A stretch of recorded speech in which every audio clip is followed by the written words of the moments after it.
Hello students, welcome to West Bengal English medium guide. আজকে আমরা আলোচনা করব ক্লাস 7-এর বাংলা সঞ্চয়িতা বইয়ের একটি গল্পের প্রশ্ন উত্তর। গল্পটির নাম হলো মন্বন্তর, লিখেছেন লেখক বঙ্কিমচন্দ্র চট্টোপাধ্যায়। তাহলে চলো স্টার্ট করি। প্রথমেই আছে কিছু শব্দার্থ। বঙ্গাব্দে 593 খ্রিস্টাব্দ থেকে গণিত বাংলা সাল। পদচিহ্ন একটি কাল্পনিক গ্রামের নাম।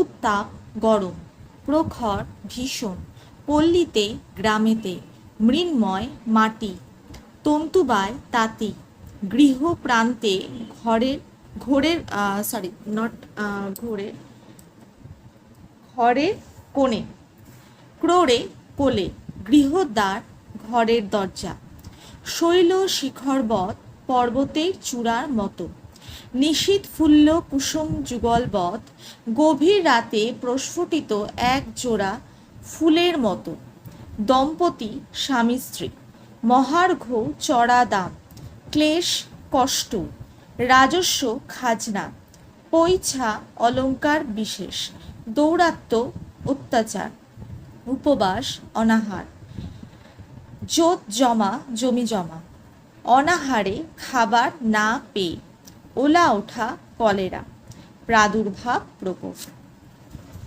এবার আসছি অবজেক্টিভসে। এখানে প্রথমে আছে দেখো, সঠিক উত্তরের টিকচিহ্ন দাও। 1 নম্বর আলোচ্য গল্পটির লেখক, উত্তর হবে দীর্ঘই বঙ্কিমচন্দ্র চট্টোপাধ্যায়। 2 বাংলাদেশে ফসল ভালো হয়নি, উত্তর হবে অ 1174 বঙ্গাব্দে। 3 তৎকালীন বাংলাদেশে চাল মহার্ঘ হয়েছিল, উত্তর হবে রস্বই 1175 বঙ্গাব্দে। 4 মোহাম্মদ রেজা খাঁ ছিলেন, উত্তর হবে দীর্ঘই রাজস্ব আদায়ের কর্তা। 5 একেবারে শতকরা 10 টাকা রাজস্ব বৃদ্ধিতে বাংলায়, উত্তর হবে আ কান্নার কোলাহল শুরু হলো। 6 দেবতা বিমুখ হলেন 1175 সালে, উত্তর হবে অ আশ্বিন মাসে। এবার আসছি সত্য মিথ্যা। 1 মন্বন্তর শব্দের অর্থ মহামারী, সত্য।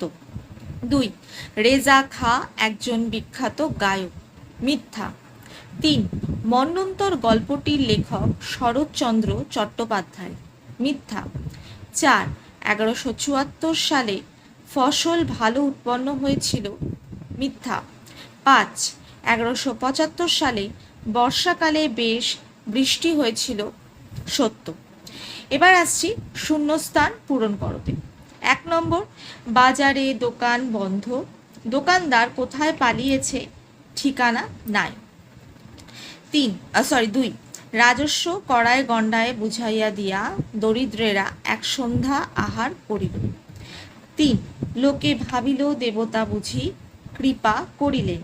4 অকস্মাৎ আশ্বিন মাসে দেবতা বিমুখ হইলেন।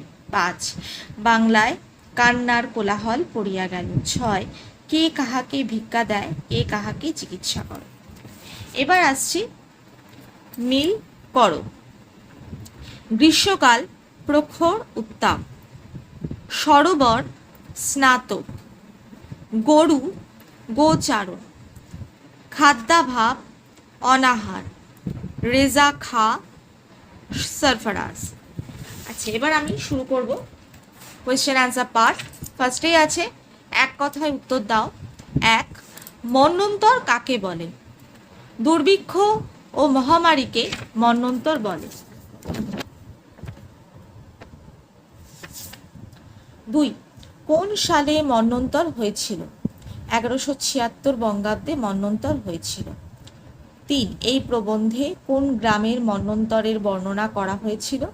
পদচিহ্ন গ্রামে। 3 মন্বন্তরের পূর্বে গ্রামখানির অবস্থা কেমন হয়েছিল? গ্রামখানি গৃহময় ও জনবসতিপূর্ণ ছিল। 5 শিশুদের কান্না বন্ধ হয়েছিল কেন? গ্রামের নিস্তব্ধতা ও বড়দের কান্না দেখে শিশুদের কান্না বন্ধ হয়েছিল। 6 রাজপথের দৃশ্য কেমন হয়েছিল? রাজপথ জনমানব শূন্য ছিল। 7 শ্মশানে কাদের ভিড় দেখা দিয়েছিল? শৃগাল কুকুরের। 8, 1175 সালে চালের দাম বেড়ে গিয়েছিল কেন? 1174 সালে ফসল ভালো হয়নি বলে 1175 সালে চালের দাম বেড়ে গিয়েছিল। এবার আসছি 2-3টে বাক্যে উত্তর দাও। 1, কোন সালে মন্বন্তর হয়েছিল? এই মন্বন্তর ইতিহাসে কি নামে বিখ্যাত? এই মন্বন্তরের পূর্বে পদচিহ্ন গ্রামটি কেমন ছিল? 76 বঙ্গাব্দে মন্বন্তর হয়েছিল। এই মন্বন্তর ইতিহাসে 76-এর মন্বন্তর নামে বিখ্যাত। এই মন্বন্তরের পূর্বে 1174 সালে যখন ফসল ভালো হয়নি, তখন 1175 সালে চালের দাম বাড়তে শুরু করে। এছাড়া রাজা তার রাজস্ব শতকরা 10 টাকা বাড়িয়ে দেন। তারপর আবার 1175 সালে ভালো বৃষ্টি হওয়ায় আনন্দে রাখাল চাষিরা ভাবল দেবতা বুঝি তাদের ওপর কৃপা করেছেন। কিন্তু আশ্বিন কার্তিক মাসে বিন্দু মাত্র বৃষ্টি না হওয়ায় মাঠের সমস্ত ধান শুকিয়ে গেল। মন্বন্তরের আগে পদচিহ্ন গ্রামের এই রূপটি লেখক বর্ণনা করেছেন। 2, মন্বন্তরের সময় লেখক পদচিহ্ন গ্রামের যে শোচনীয় অবস্থা বিবরণ দিয়েছেন তা তোমার ভাষায় সংক্ষেপে বিবৃত করো। মন্বন্তর প্রবন্ধে বঙ্কিমচন্দ্র চট্টোপাধ্যায় পদচিহ্ন গ্রামের একটি দুর্ভিক্ষের চিত্র বর্ণনা করেছেন। 1176 বঙ্গাব্দে দুর্ভিক্ষের কবলে পড়ে গ্রামটির লোকালয়, বাজার, হাট, রাজপথ, সরোবর ইত্যাদি সব জায়গা জনমানব শূন্য ও নিস্তব্ধ হয়ে যায়। কেবলমাত্র শ্মশানে কুকুর ও শৃগালের চিৎকার শোনা যায়। অন্যভাবে মানুষ প্রথমে ভিক্ষা করে, তারপর ভিক্ষা না পাওয়ায় একে একে নিজেদের গরু, লাঙল, জোয়াল, ঘরবাড়ি, জমি জমা, এমনকি নিজেদের ছেলে মেয়ে স্ত্রীকেও বিক্রি করতে শুরু করে, কিন্তু কেনার লোক নেই। শেষে কেউ কেউ কোনো উপায় না পেয়ে অখাদ্য আগাছা, ঘাস, গাছের পাতা, এমনকি কুকুর, বিড়াল, ইঁদুর ইত্যাদি মেরে খেতে শুরু করে। এরপর তারা নানা রকম রোগে, যেমন জ্বর, ওলা ওঠা, বসন্ত ইত্যাদিতে আক্রান্ত হয়ে পড়ে। এরপরে গ্রামের পর গ্রাম মানুষ মহামারী ভয়াবহে ধ্বংস হয়ে যায়। নেক্সট 3 নম্বর, মন্বন্তরের সময় শাসকদের ভূমিকা কেমন ছিল? মন্বন্তরের সময় শাসক দল নিজেদের রাজস্ব কড়ায় গণ্ডায় বুঝে নিত। 1175 সালে বাংলার রাজা ছিল মোহাম্মদ রেজা খাঁ। তিনি নিজেকে রাজস্ব আদায়ের কর্তা বলে মনে করেন। এই দুর্ভিক্ষে তিনি রাজস্বের হার শতকরা 10 টাকা বাড়িয়ে দিলেন। এই অবস্থায় বাংলার মানুষ কান্নায় ভেঙে পড়ল। 4, খরিদ্দার নাই, সকলেই বেচিতে চায়। সকলে কি বেচতে চায়, কেন বেচতে চায়, এর দ্বারা গ্রামের কেমন অবস্থা প্রকাশ পেয়েছে। মন্বন্তরের সময় অন্যভাবে সবাই নিজেদের ছেলে মেয়ে স্ত্রীকে বেচতে চায়। 1176 সালে দুর্ভিক্ষের কারণে অন্যভাবে নিজেদের খাবার সংগ্রহ করার জন্য তারা বেচতে চায়। বঙ্কিমচন্দ্র চট্টোপাধ্যায় রচিত মন্বন্তর প্রবন্ধে পদচিহ্ন গ্রামের একটি চিত্র বর্ণনা করা হয়েছে। দুর্ভিক্ষের কবলে পড়ে তারা প্রথমে উপবাস করতে শুরু করে, এরপর অন্যভাবে তারা ভিক্ষা করে। ভিক্ষা না পাওয়ার জন্য তারা তাদের গরু, বাছুর, লাঙল, জোয়াল, বাড়ি, ঘর, বীজ, ধান, জমি জমা, এমনকি নিজেদের ছেলে মেয়ে স্ত্রীকেও বেচতে শুরু করে। এছাড়া কেউ কেউ কুকুর, বিড়াল, ইঁদুর ইত্যাদি খেয়ে নানা রকম রোগে আক্রান্ত হয়। বসন্ত রোগে গৃহে গৃহে মরক শুরু হয়। মন্বন্তরের এই ছবিটি প্রবন্ধে ফুটে উঠেছে।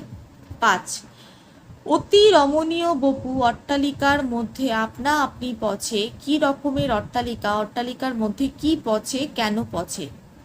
আলোচ্য অংশটি মন্বন্তর প্রবন্ধের অংশ। এখানে একটি বৃহৎ অট্টালিকার কথা বলা হয়েছে, যার বড় বড় ছড়ওয়ালা থাম দূর থেকে দেখা যায় এবং শৈল শিখরবৎ শোভা পায়।